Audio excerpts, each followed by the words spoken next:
So I picked up 12 2x8s, and the 4x4s are left over from a bunch of cull lumber that I purchased 2 years ago, and we still have several of them left, so I thought we'd use those up. Yeah, not great condition, these 2x8s. I don't know what it is, a lot of wane, so I'll have to be a little bit careful as to how it all goes together, making sure that good edges are up and good faces are out, that sort of thing. But we're going to cut them to length. Well, we're going to be building 3 raised planter boxes that are going to be 7 feet by 3 feet by approximately 15 inches tall.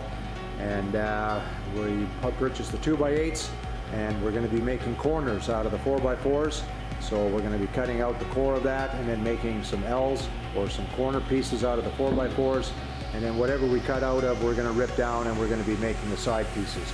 I may put in more than one or maybe 2 to hold the boards together. We'll line it with some landscape fabric or some plastic, whatever we've got laying around to keep the dirt inside. But now we're going to start cutting the pieces.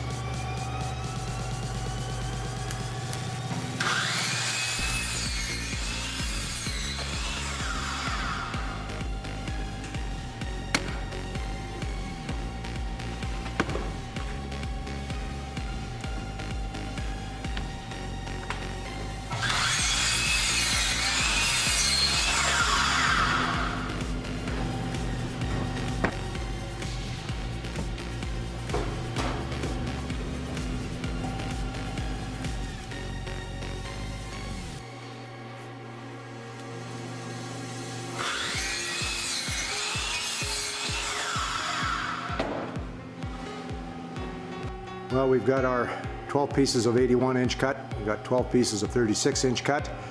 And the more I handled it, the worse the wood got. It just waned all over the place. So we'll have to be a little bit careful on our selection on what's out and what's up.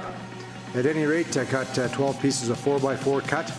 And the next step will be to cut out to make an L out of each one of these.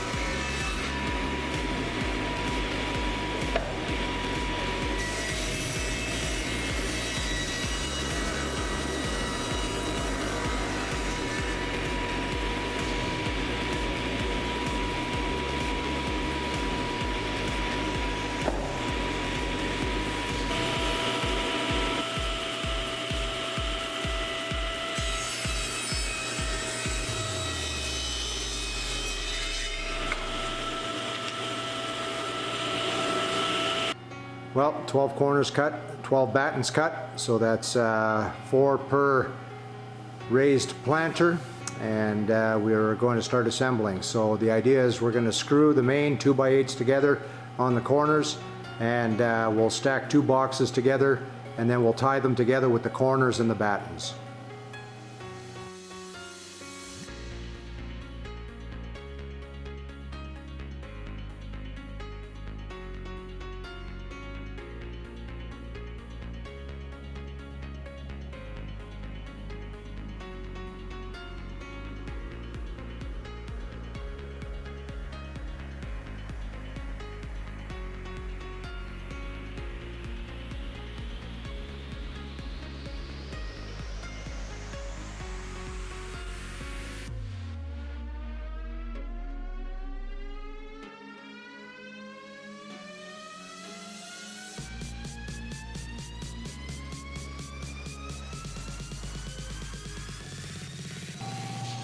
All right, well, 1 down, 2 to go.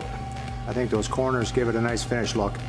Yeah, they're not necessary, it was more of an aesthetic thing. And the battens turned out nice. If you got a spacer, it makes it a whole lot easier than running your tape measure every time, especially when you're doing repetitive work. I think the inside, you can see all the wane, so I think I got most of the good looking faces outside and the good edges up top, and I think that's going to be acceptable for the garden. Now, well, all 3 are assembled. So I time myself, and it takes approximately 25 minutes per raised bed after you've got all your parts cut, of course, and to assemble these. So I used 6 screws on each corner and 16 gauge pins to tack it together, PL 400 at the joints to give it a little bit more strength, and I think the next step is we're going to give it a quick coat of stain.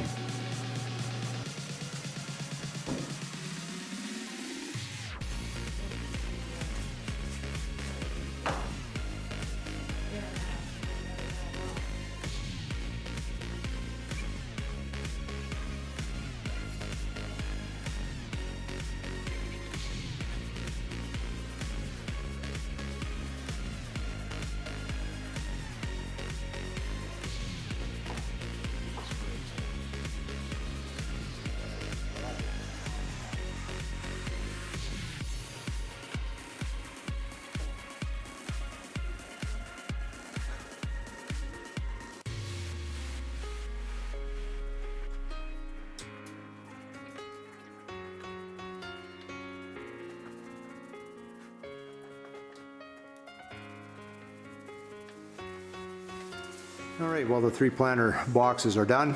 They're all stained out, ready to go. All we got to do is bring them up to the garden and wait for the snow to melt. But we're excited to get this part done. Yeah, in a zone 3, we are looking for any help we can get with extending our growing season. And one of the things that we're going to try is doing the raised beds. Hopefully that'll extend and keep the ground a bit warmer earlier in the spring and later in the fall. But that's the idea anyway. But anyway, we're glad that you could join us on this video, and we hope that you enjoyed it. And if you did, we would love it if you would subscribe, like, and share, and join us again for another video coming soon. Thanks for watching.